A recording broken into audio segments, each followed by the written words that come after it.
और at the end of the session हम अभी किसी नतीजे पे पहुंचेंगे और उस नतीजे को अपनी जिंदगियों में लाने की कोशिश करें। ह्यूमन बॉडी जो है ये जी 37 ट्रिलियन सेल्स की बनी हुई होती है, और 37 ट्रिलियन सेल्स अपने आप को ऑर्गन्स में और ऑर्गन सिस्टम्स में एक साथ कनेक्टेड होते हैं।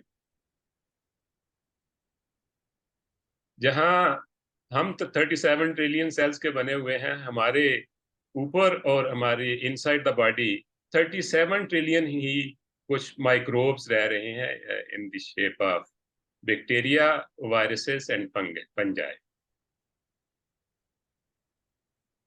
37 ट्रिलियन सेल्स के बने हुए हैं। सेल ऑर्गन्स में, ऑर्गन सिस्टम में, और सिस्टम रेगुलेट होता है थ्रू ब्रेन। हमारे अंदर 37 ट्रिलियन के करीब ही माइक्रोब्स रहते हैं, और हमने मिलियंस ऑफ ईयर्स में उन माइक्रोब के साथ एक सिम्बायोटिक रिलेशनशिप बिल्ड किया हुआ है। सिम्बायोटिक रिलेशनशिप ये है कि उनको, और वो हमारे लिए अच्छे केमिकल प्रोड्यूस करते हैं। ह्यूमन बॉडी डिपेंडेंट सारे उसके केमिकल मीडिएटर्स, एक्शन और रिएक्शंस होते हैं। तो जो ये माइक्रोब्स हैं हमारी बॉडी में, ये हमारे लिए ऐसे केमिकल प्रोड्यूस करते हैं जो हमारी हेल्दी ब्रेन के लिए, मेंटल ये होते हैं। तो जब भी हम फूड लेंगे तो उसमें हमें ये देखना होगा कि वो फूड हमारे लिए भी हेल्दी हो, और हमारे जो गेस्ट हैं हमारी बॉडी में रह रहे उनके लिए भी हेल्दी हो। कुदरत ने एक इंतजाम किया हुआ है जी, कि कुदरत हमारी जो फूड है थ्रू केमिकल प्रोसेस हम उसको जब डाइजेस्ट कर लेते हैं तो उससे जो लेफ्ट ओवर है वो रफेज रह जाता है, और उस रफेज पे हमारे जो बैक्टीरियाज हैं उसको फर्मेंट करके तो डिफरेंट प्रोडक्ट्स बनाते हैं।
थैंक यू, बहुत शुक्रिया आपका जी। कोई भी कमेंट, कोई सवाल, किसी ने कोई जो भी करना हो तो कीजिए।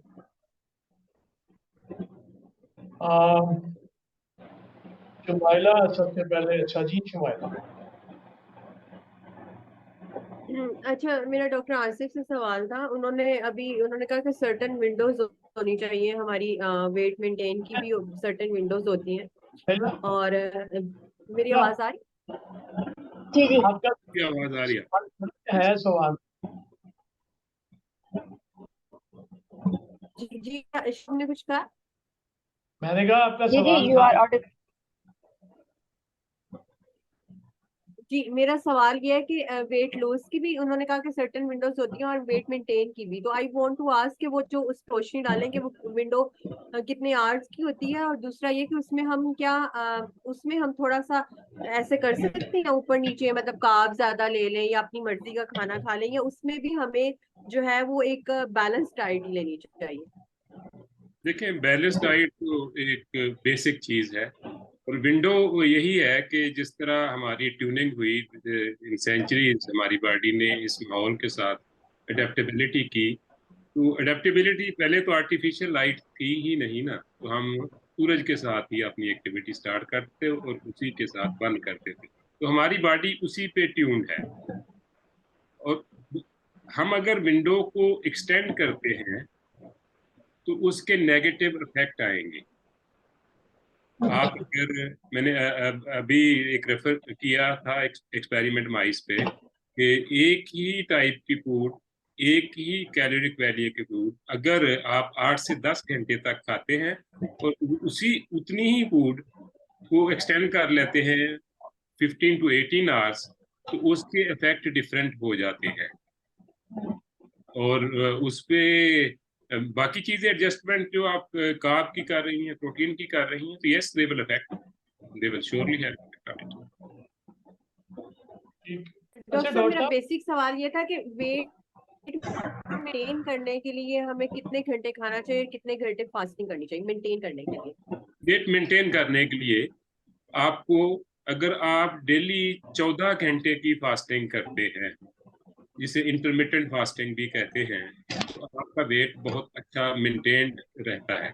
उसकी दो फायदे हैं। एक तो ये है कि आपने फास्टिंग की, आपने उस दौरान कुछ खाया पिया नहीं, और 14 घंटे की फास्टिंग कोई ज्यादा फास्टिंग नहीं है। लेट्स से कि आप 6 o'clock, आप ये 7 o'clock खाना पीना बंद करते हैं और नेक्स्ट डे आप जो है 9 o'clock पे नाश्ता करते हैं, तो ये 14 आवर्स की फास्टिंग हो जाती है। इस दौरान आप लिक्विड तो ले लें, नॉन कैलोरिक वैल्यू जो है वो ले लें, लेकिन जिसमें कैलोरीज ज्यादा हो वो कंज्यूम नहीं करें।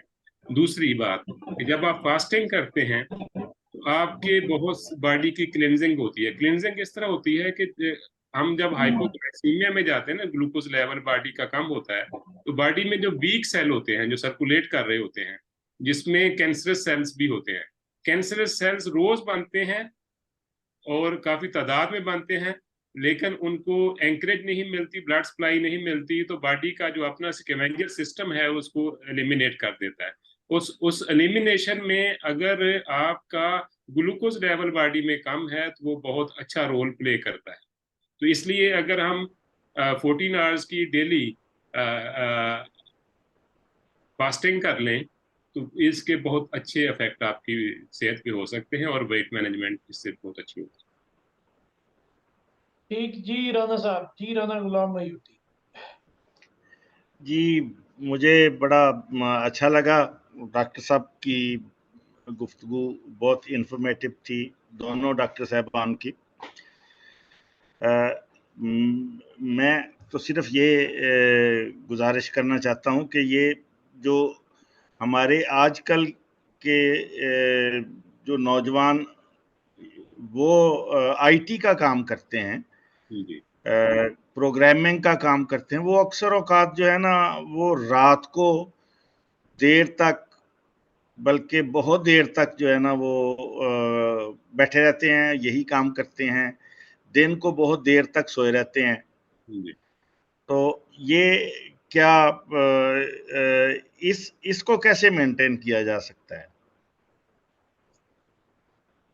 हम तो राणा साहब ये बता सकते हैं कि इस रिवर्सल ऑफ डायरनल साइकिल जो है, इसके फार रीचिंग सेहत पे इफेक्ट होते हैं और होंगे, और वो इफेक्ट अच्छे नहीं होंगे।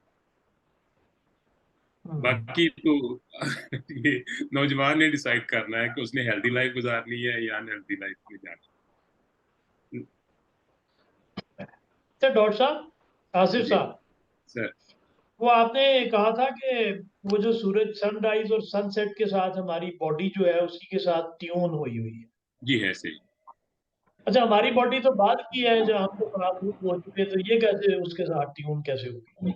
हमारी बॉडी सनसेट और सनराइज के साथ, मतलब हमसे ज्यादा ये जो अगली जनरेशन साथ बैठा हुआ है, ये तो बिल्कुल ही मतलब इनकी बॉडी तो, ये पैदा हुए और इन्होंने तो खराबे में ही कदम रखा और शुरू से ही आते खराब कर दी। हमने तो हमारी इन्होंने रखा। जेनेटिकली हम इस टाइम क्लॉक के साथ एडजस्टेड हैं, और जेनेटिकली इन बच्चों ने जो हमसे इनहेरिट किया है वो वही टाइम क्लॉक है। अब उसको ये टाइम क्लॉक को रीएडजस्ट कर रहे हैं, और रीएडजस्टमेंट, जेनेटिक रीएडजस्टमेंट में जनरेशंस लग जाती हैं।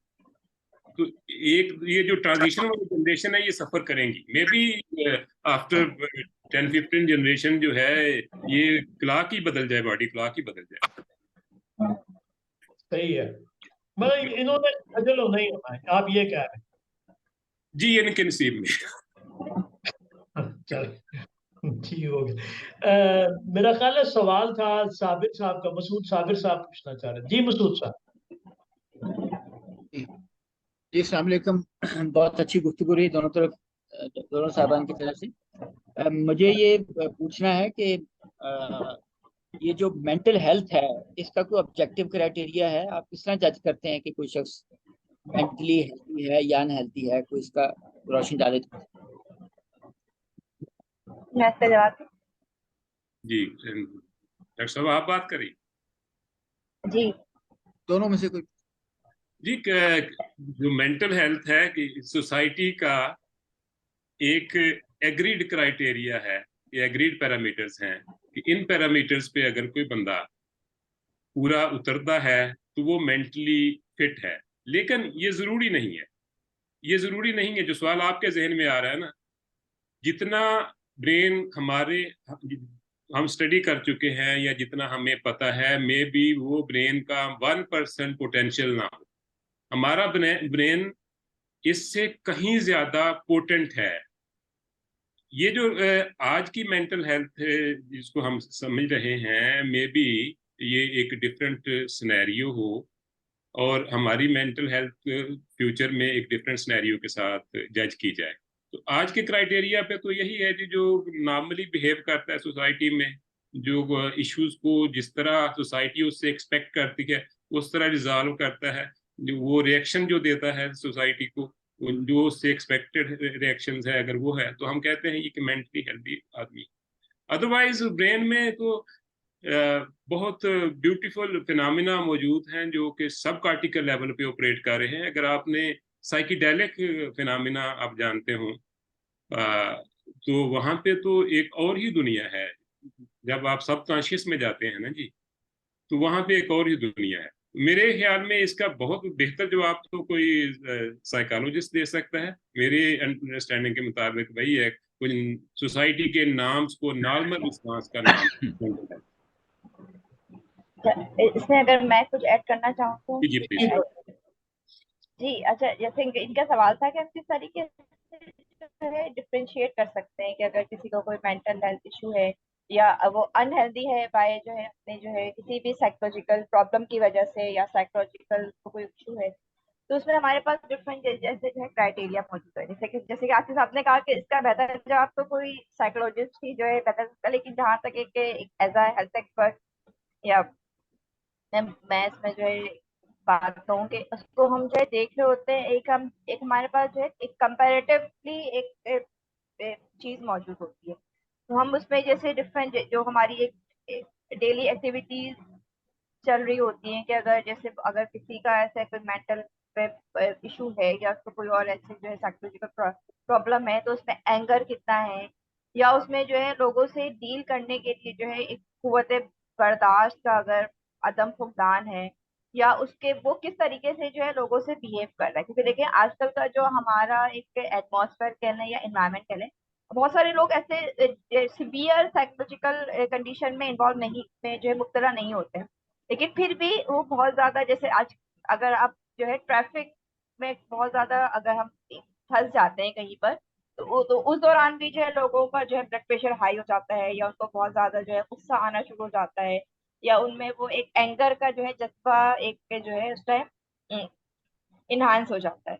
तो उसको हम जो है वो एक वक्ती तौर पर जैसे हम जो है एक स्टेटस कह सकते हैं। लेकिन अगर कोई शख्स मुस्तकिल तौर पर उसी में ही इन्वॉल्व हो गया कि उसमें मुस्तकिल हर छोटी छोटी बातों पर उसको जो है गुस्सा आ रहा है, या इवन के वो इस हद तक जो है अपनी जिंदगी से या लाइफ से जो है डिसार्ट हो चुका है कि वो सुसाइड की तरफ या खुदकुशी की तरफ जाने का भी जो है अगर सोच रहा है, तो उसको उसको फिर हम जो है साइकोलॉजिकल वे में फिर हम उसको ट्रीट कर रहे होते हैं, या फिर हम उसको कंसीडर कर रहे होते हैं बनिस्बत फिर वो एक पूरा एक उसका जो है तमाम एक चार्ट या तमाम एक चीजें मौजूद होती हैं जिसके तहत उसमें लोगों को जो है डिफ्रेंशिएट कर रहे होते हैं। क्योंकि आजकल के तो माहौल में मुझे लगता है कि हर शख्स को किसी ना किसी दिन भर के स्टेट में ये तमाम चीजें वो फेस कर रहा होता है कि कहीं ना कहीं पे एंगर है, या वक्ती गुस्सा है, या लोगों से हसद है, जलन है, ये तमाम चीजें लोगों में आजकल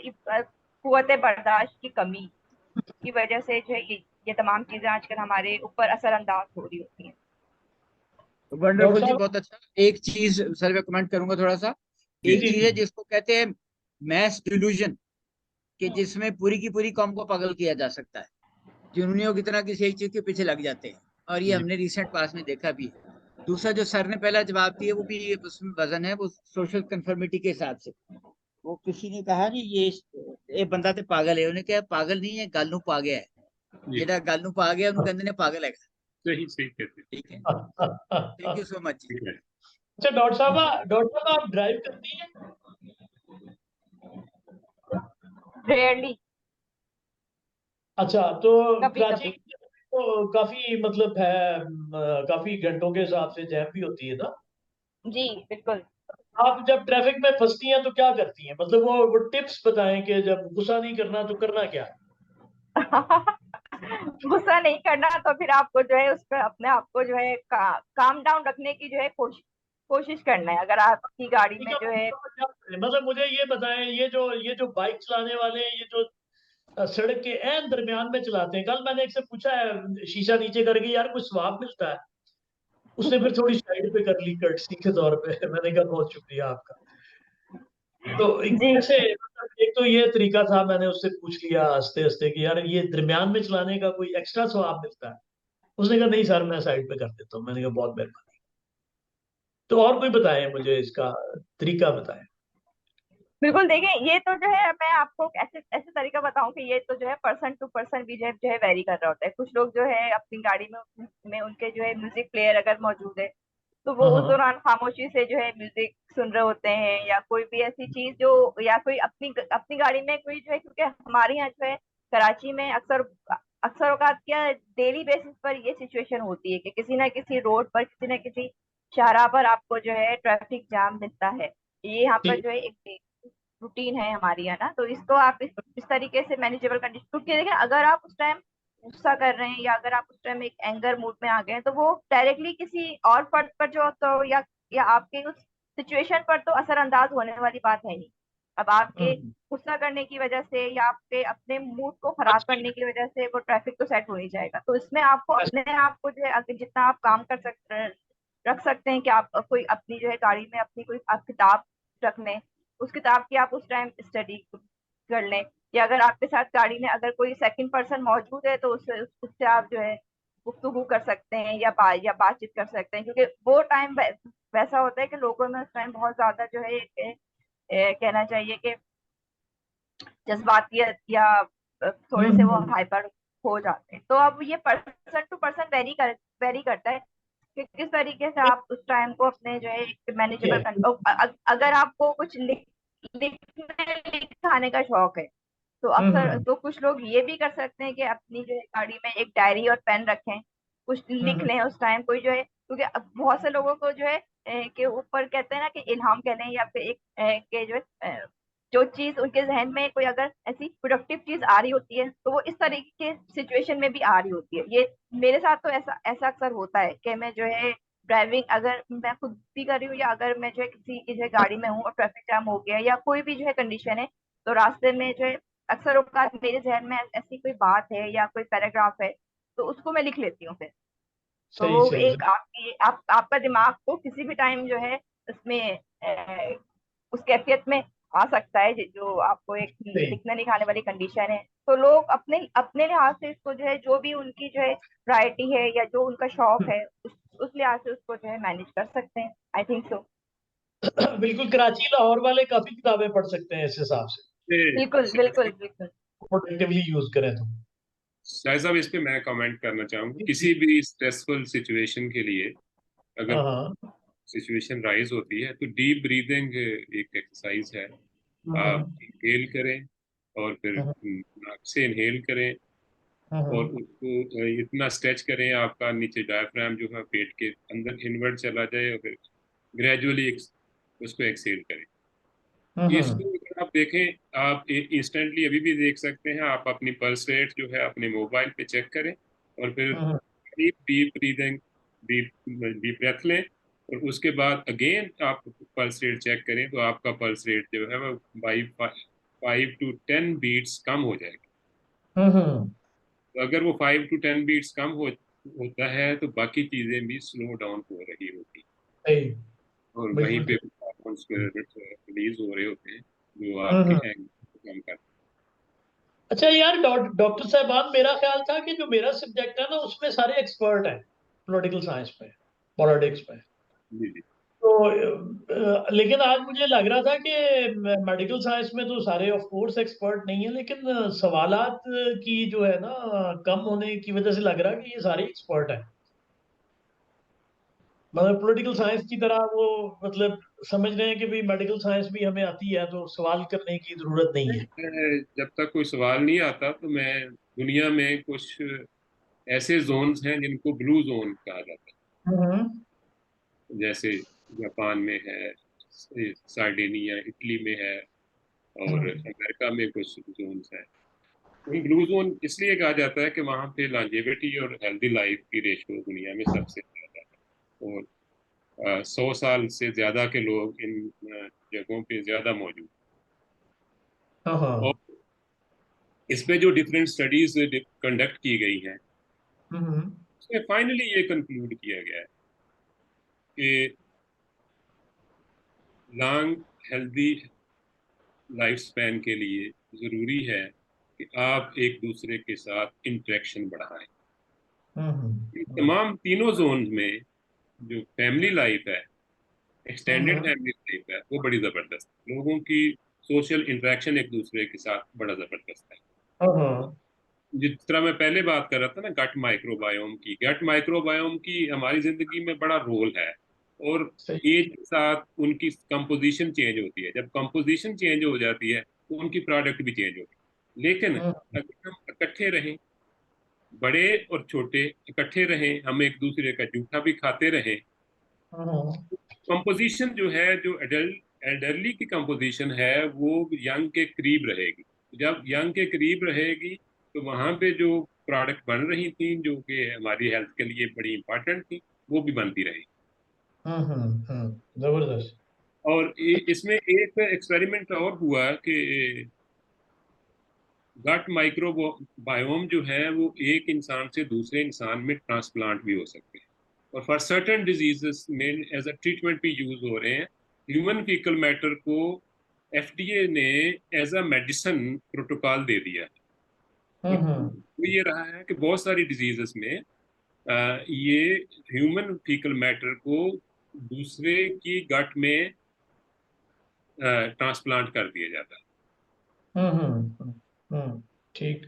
आने बिल्कुल वाले सही। दिनों में मैं ये सोचता हूँ कि शायद ये जो ब्लू जोन्स हैं ये may become the biggest exporter of the human right human people matter. हाँ ठीक। हमारी फैमिली लाइफ, हमारा फैमिली इंटरेक्शन, एक दूसरे के साथ हग करना, एक दूसरे हैंड शेक करना, करीब आना, ये बड़ा ही इम्पोर्टेंट रोल प्ले करता है। इसलिए अपने बड़ों को, बच्चों को एक जगह पे आने का बंदोबस्त करें। ये डॉक्टर साहब ये बताएं, ये ऑनलाइन इकट्ठे होने से भी कुछ मतलब सेहतमंद रवैये पैदा हो सकते हैं? ये जब आप आई टू आई कांटेक्ट में आते हो, आप तो फिर भी एक स्टिमुलस जो है ऑक्सीटोसिन का, आई टू आई कांटेक्ट तो इस पे नहीं हो रहा। हाँ जी, चले एक दूसरे को देखने से भी एक हाँ। स्टिमुलस जनरेट होता है बॉडी में, जो डिफरेंट हार्मोन जनरेट करता है। अगर आप हग करते हैं तो ऑक्सीटोसिन प्रोड्यूस होती है, हाँ। और आप किसी को हेल्प करते हैं डोपामिन प्रोड्यूस होती है, आप हेल्दी एक्टिविटी करते हैं डोपामिन प्रोड्यूस होती है, आप मेडिटेट करते हैं सेरोटोनिन प्रोड्यूस होती है। ये सारे हार्मोन्स हैं जो हैप्पी हार्मोन्स हैं। डॉक्टर साहब रोबोटिक कंपेनियन जो है उसको हक करने से भी ये हो जाएगा? रिपोर्टिंग कंपेनियन, हाँ, अब आ रही है ना एआई रोबोट्स, और मतलब डिफरेंट सोशल फंक्शन के लिए भी मतलब एक्सपेरिमेंट हो रहे हैं उन पे। जी अभी मैं एक मूवी देख रहा था, वाइफ लाइक, हाँ हाँ। तो यस, सर उसमें, नेटफ्लिक्स पे है। हाँ उसमें एक और भी है कि वो बच्चे होंगे और बच्चे कभी बड़े नहीं होंगे। रोबोटिक रोबोटिक बच्चे आपके। रिपोर्टिंग कंपेनियन की बात करें, हाँ ऐसे ही है। अच्छा शुमाइला, आप दोबारा हैंड रेज कर रही हैं या पिछला ही है? नहीं शुमाइला, सर जी, मैंने पूछना था, और ना मैंने कहा कि जने दोनों डॉक्टर साहबान जो है ना वो हमें इम्यूनिटी बूस्टर्स डाइट के बारे में बताएं। शुमाइला आप यस। था कहती हैं तो मुझे लगता है कि था अब नहीं पूछना ना, आप नाराज हो गई। अच्छा था, सॉरी सॉरी पूछना था क्योंकि उन्होंने मुझे वेट करवाया हुआ, तो मैंने तब से पूछना था उसका मतलब है आप था कह रही, पूछ ले, पूछे। अच्छा, सवाल मेरा ये है कि आप हमें कोई ऐसी डाइट भी बताएं दोनों डॉक्टर साहबान जो इम्यूनिटी बूस्टर्स होती हैं। जैसे मुझे लगता है मैं जल्दी से बीमार हो जाती हूँ, तो वो जो जल्दी से बीमार होने वाला होता है ना सीन, वो इसी तरह है कि आपकी इम्यूनिटी वीक होती है, तो उसको बढ़ाने के लिए कोई आप बताएं, कोई ड्रिंक्स या कोई ऐसी डाइट। एक तो आप थोड़ा सा काम कम किया करें जी और वापस सोया करें, जो डॉक्टर साहब ने कहा है, बाकी डॉक्टर हाँ, साहब बताएंगे। वक्त वक्त पे नहीं सोती मैं हाँ। शुमाइला, इस पे बात तो हो चुकी, जो रेगुलर एक्सरसाइज है वो आपकी इम्यूनिटी को बूस्ट करती है। आपकी बैलेंस डाइट जो है वो इम्यूनिटी को बूस्ट करती है। आपके बॉडी में अल्लाह ताला ने हमारे यहाँ रिजर्व में स्टेम सेल्स रखे हुए हैं, और वो रिजर्व इसलिए है कि जब भी हम बॉडी को किसी स्ट्रेसफुल कंडीशन में जाएगी तो वो रिजर्व सेल वहां से मोबिलाइज होके उसका प्रॉपर यूज हो जाएगा। अगर हम अपनी बॉडी को डेली स्ट्रेस दें, फिजिकल स्ट्रेस की बात कर रहा हूँ, मेंटल स्ट्रेस नहीं, फिजिकल स्ट्रेस डेली दें, हमें ऐसी एक्सरसाइज करें जहाँ पे हमारे अंदर ऑक्सीजन की ब्रेथलेसनेस जनरेट हो, जहाँ पे हमारा टेम्परेचर बॉडी का रेज हो, तो वो सेल्स मोबिलाइज होते हैं, और वो सेल जो हैं वो आपकी बॉडी, पूरी बॉडी में भी है और ब्लड में भी है, और इम्यून सेल्स भी वहीं से जनरेट हो रहे होते हैं। तो रेगुलर एक्सरसाइज, मेडिटेशन, अपना हेल्दी डाइट, ये 3-4 चीजें ही हैं जो आपकी इम्यूनिटी को बूस्ट कर सकती शुमाइला हाइकिंग करें दिल्ली। जी है। आई थिंक करें ये बड़ा अच्छा। जी सर जी साहब। कहाँ पे? अच्छा, मीनारे मैं मीनारे इसमें पाकिस्तान में हाइकिंग करूं? जी साहब। अच्छा मैं इसमें कुछ ऐड करूँ? जब हो सके। जी साहब, साहब पूछिए। मेरा क्वेश्चन ये था डॉक्टर आसिफ से कि कोविड के दौरान हमने देखा कि जो एंटी वैक्स सेंटिमेंट है ये बहुत ज्यादा राइज हुआ, और वैक्सीन ऑब्वियसली शुरू से होती हैं लेकिन ग्लोबल पेंडेमिक के दरमियान हमने देखा तो शुरू में तो ऑब्वियसली उनके खिलाफ सेंसरशिप भी हुई, और ऐसा लग रहा था कि मतलब छिन सी वॉइसेज हैं जिनमें कोई क्रेडिबिलिटी नहीं है। लेकिन अब 2 इयर्स ऑन जब एक और अभी बूस्टर आ गया है, वेरिएंट्स आ रहे हैं, कॉन्स्पिरेसी थ्योरीज हैं, अमेरिका में पॉलिटिकल इशू बन गया है, तो मतलब ये जो एंटी वैक्स सेंटिमेंट है इसमें किसी किस्म की कोई क्रेडिबिलिटी है? मतलब do they have any point, या बिल्कुल ही शार्लेटन्स हैं, या आपका ख्याल है कि कोई पॉइंट है एज अ मेडिकल प्रोफेशनल जो एंटी वैक्स कम्युनिटी है और अब बहुत सिग्निफिकेंट हो गई है अपनी मतलब उस तरह पावर में भी और वॉल्यूम में भी, तो इसके बारे में आपका क्या ओपिनियन है? ये बिल्कुल ही अनक्रेडिबल है या इनकी जो बातें हैं कुछ क्रेडिबल हैं? मतलब we should listen to them, इस पर थोड़ा बताइएगा। देखें, जो वैक्सीन जो कोविड में जनरेट हुई वो अनकन्वेंशनल वे से जनरेट हुई। पहले इस तरह की वैक्सीन हम नहीं करते थे। पहले हम एटीन्यूएटेड ऑर्गेनिज्म को लेके उसको कहीं इंजेक्ट करके उसकी प्रोलिफरेशन करके और वहीं से एंटीबॉडीज जो है हम लेते और उसको फिर एनिमल्स पे और ह्यूमन पे स्टडी करते और उसकी फेज 1 फेज 2 फेज 3 से गुजारते। वो एक लंबा प्रोसेस होता। ये वैक्सीन जो है ये हाईटेक वैक्सीन जनरेट हुई, आरएनए वैक्सीन, इसमें ना तो उस प्रोसेस से ये जनरेट हुई, इसमें आरएनए ने को मॉडिफाई किया हमने, और ना ही वो उस रिगरस वैलिडेशन से गुजरी। तो अगर मैं ये समझूं कि आज की डेट में जो इंफॉर्मेशन अवेलेबल है इस पे मुझे उस वैक्सीन पे कोई डाउट नहीं अप टिल नाउ, ठीक है। बट आरएनए जो हमने चेंज की है वहां पे जो उसका प्लाट जाके इफेक्ट हुआ है वो सेल पे मे बी जो बात कर रहे हैं उसमें कोई वजन फ्यूचर में निकला। और साइंटिफिक फैक्ट्स जो होते हैं ना उसी दौर का फैक्ट होता है। साइंटिफिक फैक्ट्स चेंज होते हैं, एरिस्टोटल से लेके अब तक न्यूटन से लेकर थ्योरीज भी चेंज होती रहती हैं और बिलीफ भी चेंज होते रहते हैं।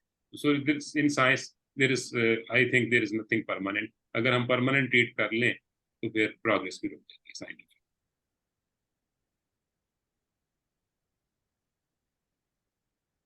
जी जनाब, और कोई सवाल तो मेरा ख्याल है किसी का अभी नहीं है। डॉक्टर साहब, डॉक्टर सदफ ऐड करना चाह रही थी वो जो इम्यूनिटी वाले सवाल के अंदर ना, जी हाँ, तो वो वो डॉक्टर साहब आप, जी डॉक्टर साहब आप बताइए। डॉक्टर सदफ, जी डॉक्टर सदफ।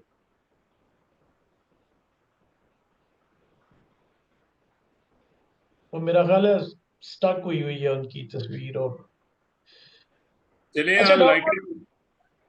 डॉक्टर साहब, आप जरा ये करें मीनवाइल के थोड़ा सा ना उसको समराइज करें कि कौन कौन सी जो हेल्दी हैबिट्स हैं मेन जिस पे एम्फसाइज करने की जरूरत है, और ख़ास तौर पे ये जो साथ वाली जनरेशन है इनको जिन पे तवज्जो देने की जरूरत मेरा ख्याल है कि एक बैलेंस डाइट, रेगुलर एक्सरसाइज, है। मेडिटेशन, तीन चीजें ऐसी हैं, और सोशल इंटरेक्शंस चार। और पांचवा ये सोने जागने की जो मामूलात हैं इस पे। हाँ हाँ, ये सोने जागने के रात को मामूलात जागती भी। है, बिल्कुल रात को जागती है, दिन को सोती है। जी, रात को लेट सोना और दिन को मतलब देर से उठना। उसके इफेक्ट्स जरूर होते हैं, और अगर अर्ली एज में नहीं तो लेटर एज उसके इफेक्ट्स जरूर होते हाँ, सही हो गया। हैं। तो इवन आपकी जो अगर और कोई सवाल किसी का, कोई बात राणा साहब। कोई जानवर जो है ना वो रात को काम करते हैं, दिन को सोते हैं। जैसे वो चमगादड़ है, बैट्स हैं। क्या उनकी सेहत बाकी जानवरों से मुख्तलिफ है? वो शुरू से ही ऐसा कर रहे हैं ना कि उनकी instinct है, ये वो शुरू से ऐसा कर रहे हैं, वो उसी में एडजस्टेड है। ये भी सही है। अच्छा डॉक्टर साहब मुझे ये बताएं, मैंने कहीं पता नहीं, अब मैं खुद ही मैं कंफ्यूज हो गया हूँ या कहीं सुना था, कोई हेल्थ के एक्सपर्ट ही थे तो उनकी बात थी, उन्होंने कहा कि जी ये जो जो फिजिकल जो फिटनेस है उसके लिए फिजिकल एक्टिविटी जरूरी नहीं है। हम जो है ना वो ज़हनी एक्टिविटी से भी अपने आप को फिजिकली फिट कर सकते हैं, इस तरह की कोई बात। पॉजिटिव माइंडसेट से। ये मे बी ये पॉसिबल हो, क्योंकि आप जब एक थिंकिंग प्रोसेस से गुजर रहे होते हैं ना, से आप स्ट्रेस से गुजर रहे हैं, तो एक्टिविटी हाँ, नहीं हो रही। एक स्ट्रेसफुल इन्वायरमेंट क्रिएट हुआ हुआ है और वहां से एड्रेनालिन जनरेट हो रही है। एड्रेनालिन से आपका कार्टिसोल जनरेट हो रहा है, कार्टिसोल आपके ग्लूकोज को मोबिलाइज कर रहा है। तो आपका हाँ, बॉडी का एनवायरनमेंट चेंज हुआ होता है, हाँ, हाँ, ठीक है। और उससे आप देख लें कि जो लोग स्ट्रेसफुल होते हैं उनका वेट जो है वो गिर रहा होता है। वो हाँ, सीधी हाँ। चीज है। और उस बाज़ लोग का वेट बढ़ जाता है, क्योंकि उसी स्ट्रेस को काउंटर करने के लिए, कार्टिसोल को रिड्यूस करने के लिए वो शुगरी चीज़ें ले रहे होते हैं, वो वेट हाँ उनके बढ़ा भी रहे होते हैं। लेकिन अगर आप वही डाइट रखें, वही रूटीन रखें और स्ट्रेसफुल कंडीशन सिचुएशन में चले जाएं, तो यस, हाँ वेट लूज होता है। अगर इस तरह लूज किया जा सकता है, तो maybe there is a mental exercise which could induce such things, सही हो बट गया हम जी। यानी ये 7 शेर बांध दें, खाना भी खूब खिलाएं और करीब ही शेर को बांधा हुआ हो हाँ, हैं? उससे डराया भी जाए, साथ साथ ये सही है। स्ट्रेस भी दिया जाए और साथ साथ खाना भी अच्छा दिया जाए, फिर ये तो वेट नहीं बढ़ेगा। राणा साहब ये तो वो इलाज बिल मिसल है ना, ये तो एक समाजी तरीकाकार है। हम्म। सही हो गया। अच्छा याज कदीर साहब, डॉक्टर याज कदीर साहब सवाल को पूछना चाह रहे हैं जी। डॉक्टर साहब, डॉक्टर साहब आमतौर नजर पे नहीं आ रहे आप, किधर है सवाल आपका? आवाज आ रही है मेरी आवाज भी ऑडिबल? बड़ी दूर से आ रही है नए घर से। हाँ, यहाँ पे मैं माजूर हूँ, लाइट नहीं थी तो मैं अर्ली ज्वाइन कर नहीं सका। और हम्म ये बड़ा मुझे लग रहा है कि ज़बरदस्त सेशन है, टॉपिक बहुत रेलेवेंट है हर एक के साथ। और ज़ाहिर जो अर्ली सेशन हुआ होगा उसमें बहुत सारी बातें मैंने मिस की हैं। अगर रिपीटिशन कोई हो या मेरे क्वेश्चन से जनरेट हो तो उसके लिए मैं पहले ही माजूर हूँ। लेकिन मेरे जहन में एक क्वेश्चन ये आ रहा है, बैलेंस डाइट की बात हो रही है, तो हम ये देखते हैं कि culture to culture diet vary कर रही है और उसके अंदर लोगों की प्रेफरेंस बहुत मुख्तलिफ है, ईटिंग हैबिट्स बहुत मुख्तलिफ हैं। और उसमें हम ये देख रहे हैं कि उन हैबिट्स के चेंज होने के साथ बहुत सारे मुल्कों में जो एवरेज एज है वो भी बहुत बेहतर है। तो हम बैलेंस डाइट के ऊपर यानी एग्जैक्ट उससे क्या समझते हैं कि उसका क्या मतलब है, और अपने कल्चर के हवाले से जिसमें हम रहते हैं, हम हमें हर कोई ये कहता है कि हमारी डाइट बैलेंस नहीं है या अनहेल्दी हमारी डाइट है, तो फिर उसमें क्या कम किया जाए और क्या ज्यादा हो, और एक इन बैलेंस डाइट का कॉन्सेप्ट क्या हो सकता है ताकि थोड़ा सा हम लोग उसको फॉलो करना शुरू करें। क्योंकि बहुत सारे लोग मुख्तलिफ किस्म के नुस्खे यूट्यूब के ऊपर भी और इधर उधर बताते हैं कि ये कर लें वो कर लें। कोई इंटरमीडिएट फास्टिंग की बात करता है, तो कोई कीटो डाइट की बात करता है, कई मतलब चीज़ें हैं। लेकिन अब ये एक्सपर्ट्स हैं और ये इस फोरम को मैं इस्तेमाल करते हुए उनसे रिक्वेस्ट करूंगा कि इसको अगर थोड़ा सा क्लैरिटी के साथ हमें अगर थोड़ा सा गाइड कर दें। Thank you very much. जी शायद साहब, मैं आंसर करूँ जी? मैं जी जी आप प्लीज दोनों। जी जी जी डॉक्टर यार, अस्सलाम वालेकुम, डॉक्टर आसिफ हूँ जी मैं। ये जो कल्चरल डाइट है ना जी, ये तो सेंचुरीज के साथ, उस कल्चर के साथ, उस एनवायरनमेंट के साथ इवाल्व हुई, और जो वहाँ के रेजिडेंट हैं, इनहेबिटेंट है, उन्होंने उसके मुताबिक अपने आप को एडजस्ट कर लिया किया हुआ। तो वहाँ पे अगर उस पर्टिकुलर ग्रुप में कोई डाइट में चेंज आएगी, तो वो तो यकीनन उस ग्रुप को अफेक्ट कर रही होगी। हमारे यहाँ बैलेंस डाइट से ज्यादा जो इम्पोर्टेंट मसला है ना जी, वो है लाइफस्टाइल का। हम एक्सरसाइज पे बिलीव नहीं करते, हम वॉक शाक नहीं करते unless and until it is advise by the doctor. जब तक डॉक्टर हमें नहीं कहता ना, किसी वो भी डॉक्टर भी एज ए रिएक्शन कहेगा कि कोई इंसिडेंट हो गया, कोई डिजीज होगी, तो कहेगा कि आप जो है ना अब वॉक शुरू कर दें।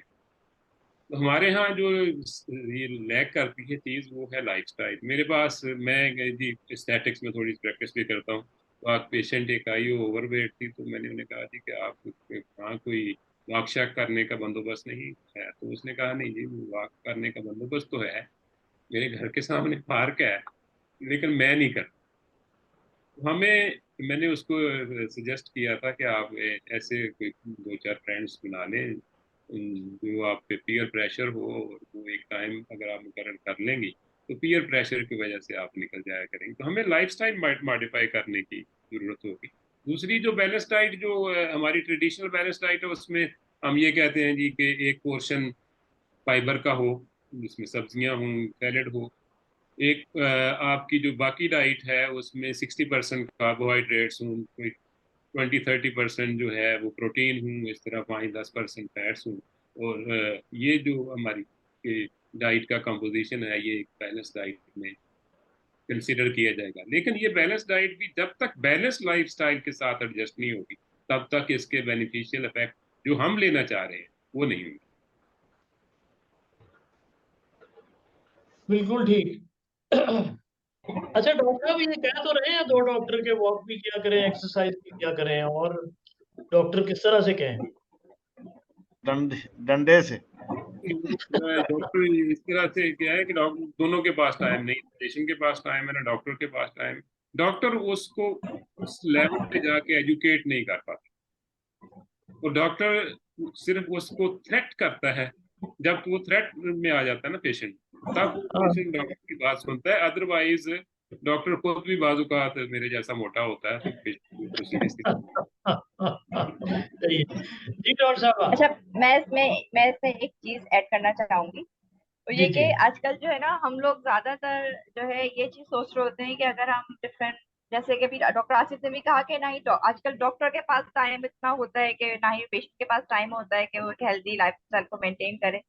बस वो जो मेडिसिन पर जो है इक्तिफा कर रहे होते हैं। और मेडिसिन भी ओके कि आजकल लोग जो है डाइट के लिए भी जो है डिफरेंट मल्टीविटामिन इस्तेमाल करते हैं, कि अगर उनको जो है कोई अगर वाइटामिन लेना है, या अगर जो है प्रोटीन लेनी है, या कोई ऐसी भी उनको जो है कोई ऐसी जो है जो उनके लिए इफेक्टिव चीजें हैं, उसको भी वो लोग आजकल जो है दवाइयों की जो है सूरत में इस्तेमाल कर रहे होते हैं, ना कि उसको जो है रॉ फूड में इस्तेमाल करें, या ऐसा जो है फ्रूट के टाइप के, या फिर वेजिटेबल की फॉर्म में उसको जो है इंटेक करें।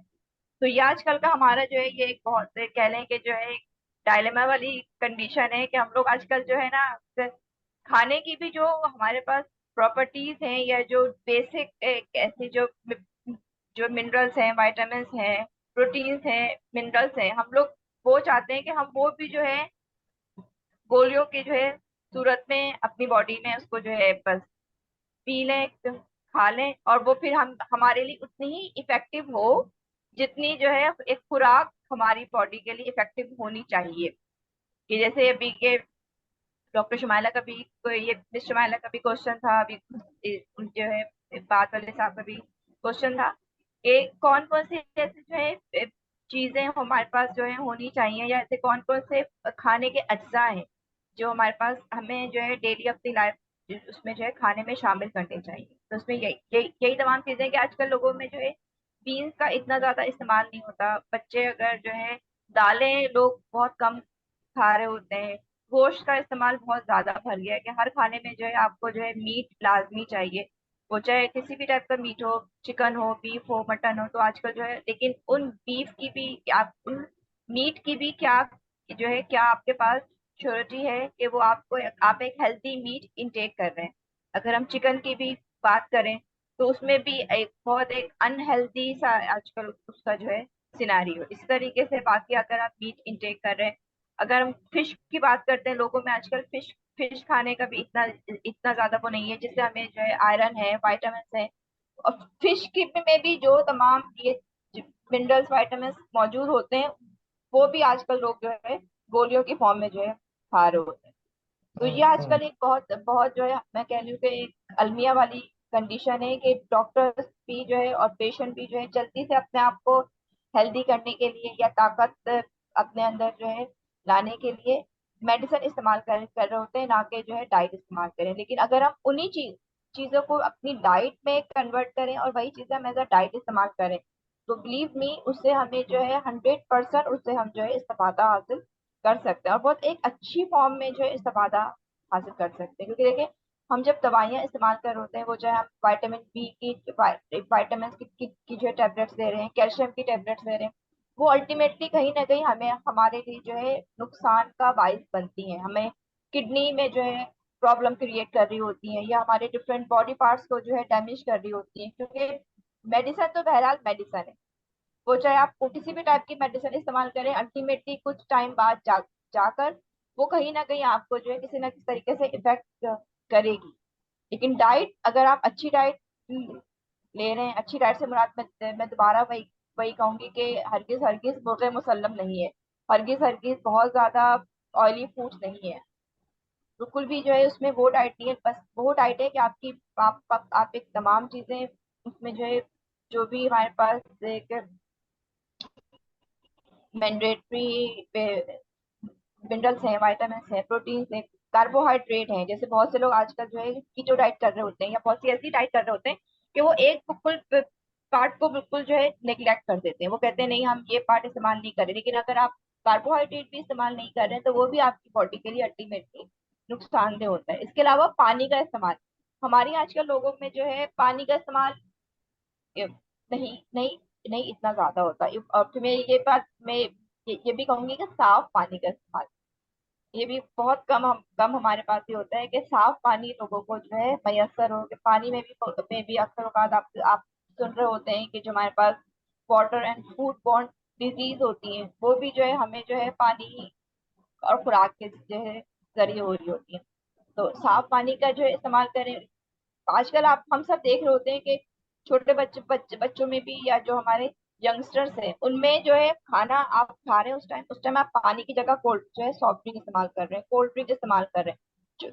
इवन के हमारे पास अगर कोई जो है तकलीफ होती है या कोई त्योहार आता है, उसमें पानी और सैलेड का इस्तेमाल तो लोग भूल जाते हैं कि पानी और सैलेड तो इस्तेमाल करने ही नहीं है। जैसे अब हमारे पास ईद कुर्बा के मौके पर होता है, सिर्फ सॉफ्ट ड्रिंक एंड मीट, हर खाने में सॉफ्ट ड्रिंक एंड मीट्स ना ना ना उस टाइम हम वेजिटेबल्स इस्तेमाल करते हैं, ना उस टाइम हम कोई सैलेड इस्तेमाल करते हैं, ना उस टाइम हम पानी इस्तेमाल करते हैं। तो जब ये तीनों चीजें हम अपनी डाइट में इस्तेमाल में नहीं रखते हैं तो फिर अल्टीमेटली हमें जो है डिफरेंट फूड बॉर्न डिजीज हो रही होती है, हमें जो है लिथार्जिक कंडीशन भी हो रही होती है। और फिर हमें इसी तरीके के जो है डिफरेंट जो बीमारियां आजकल फैल रही हैं, हाई ब्लड प्रेशर है, डायबिटीज है, छोटे छोटे बच्चों को आजकल हार्ट का जो है मसला हो रहा होता है। वो सिर्फ इन्हीं जो है जंक फूड की वजह से और एक वो अनहेल्दी लाइफस्टाइल की वजह से जो है हम लोग आजकल फेस कर रहे हैं ये तमाम चीजें। और फिर सबसे बढ़कर जो है वो हमारा वो है सीडेंटरी लाइफ स्टाइल है कि सब कुछ खा पी कर उसके बाद भी हम वॉक की तरफ नहीं जाते हैं।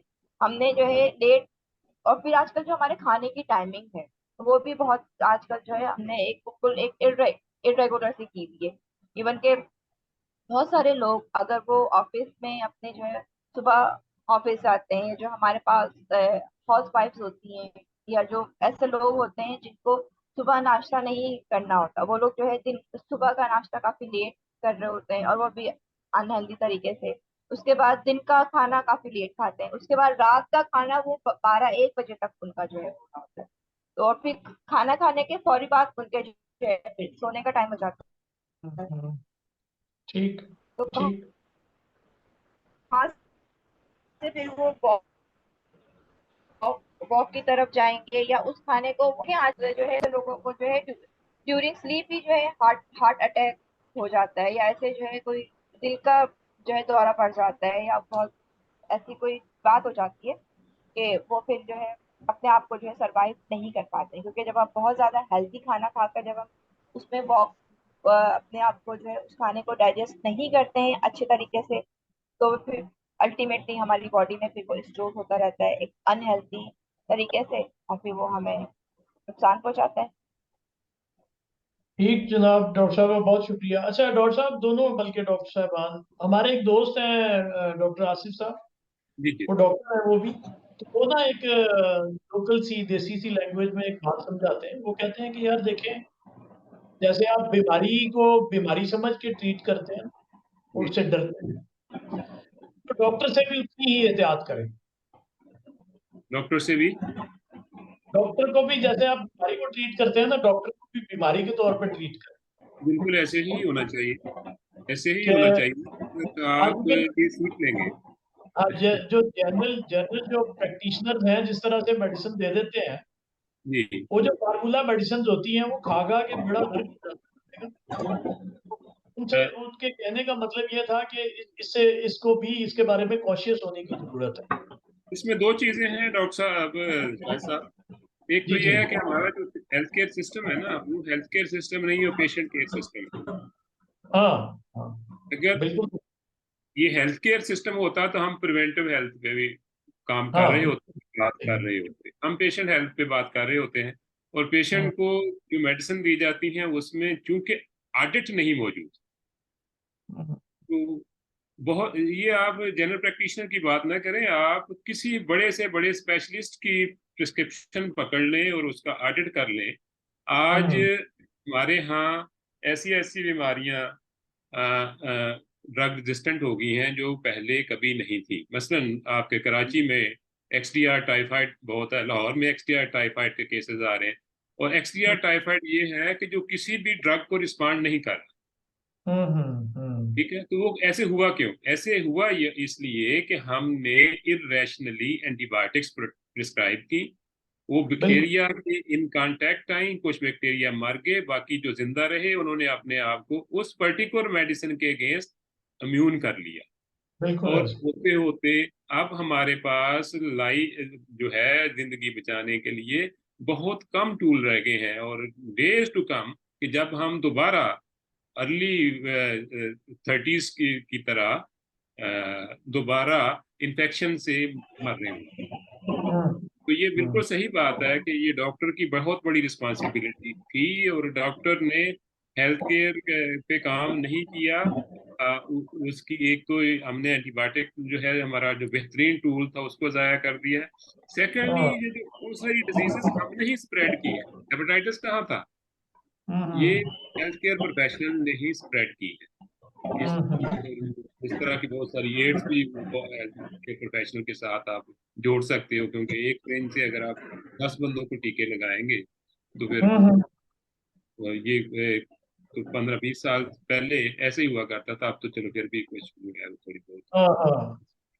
अच्छा डॉक्टर साहब, एक और बात भी बताएं। मतलब मेरा जो एक इम्प्रेशन है, जाहिर है एक पेशेंट के तौर पे जो डॉक्टर से इंटरेक्शन होता है, कि यार फीलिंग ये है कि डॉक्टर साहबान जो है ना, वो हर सिम्टम पे ना एक मेडिसिन दे देते हैं।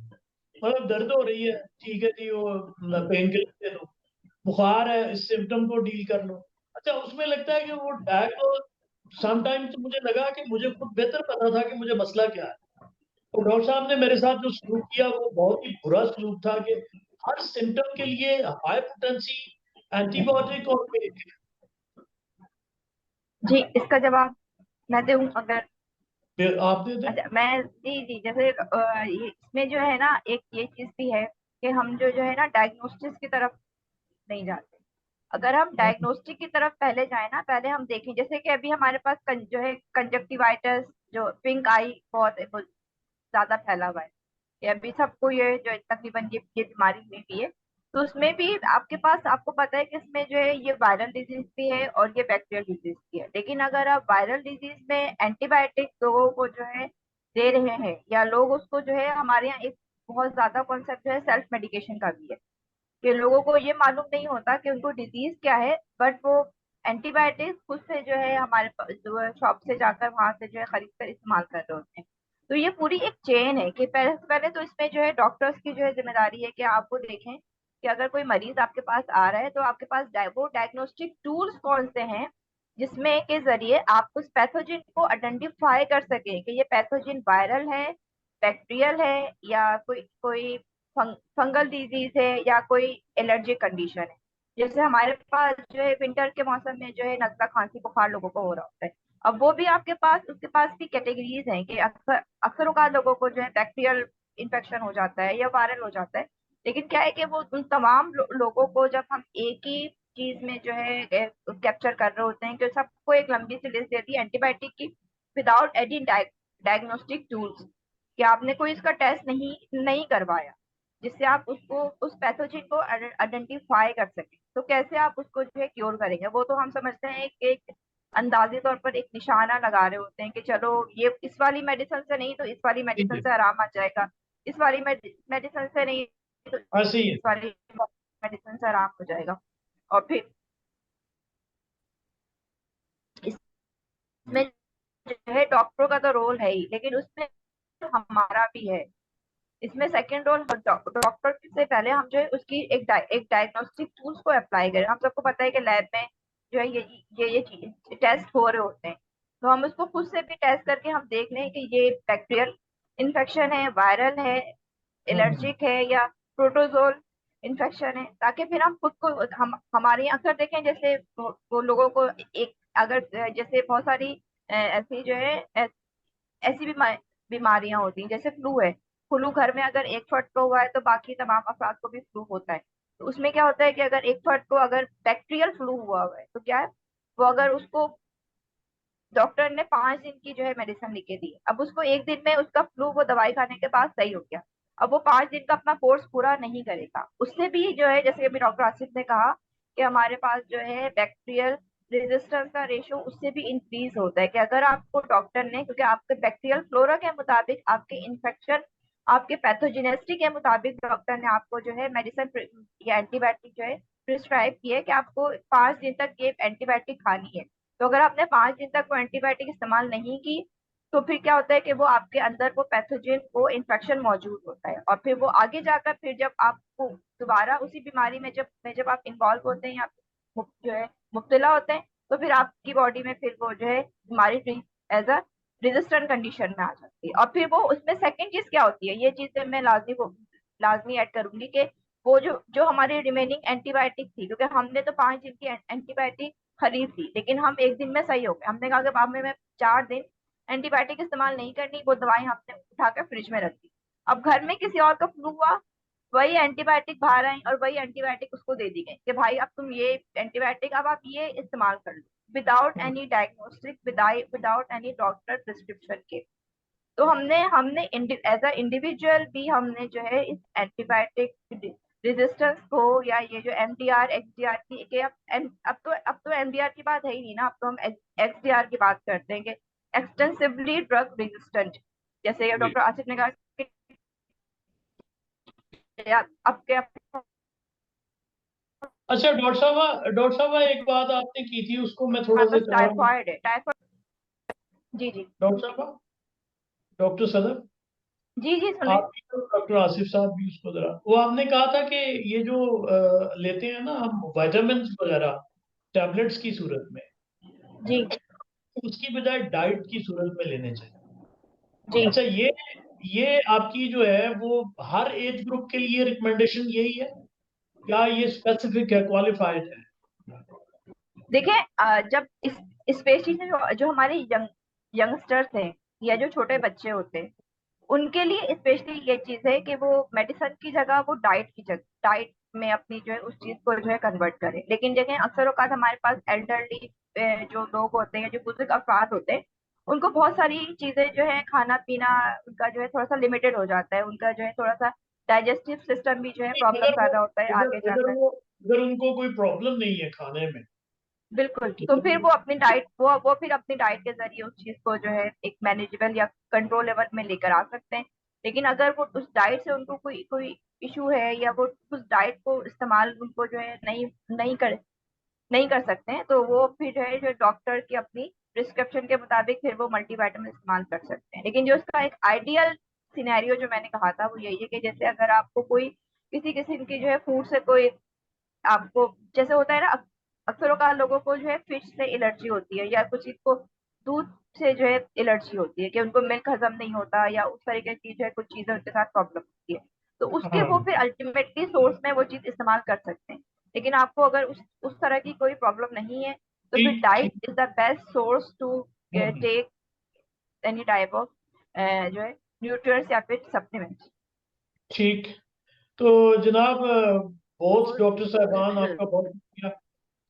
अब कोई सवाल भी नहीं है और हमारा वक्त भी ऑलमोस्ट हो गया, तो बहुत शुक्रिया, थैंक यू वेरी मच। तो अब इसको हम यहाँ पे क्लोज करें। तो अल्लाह हाफिज, खुश रहें, सलामत रहें। Thank you so much. Allah Hafiz.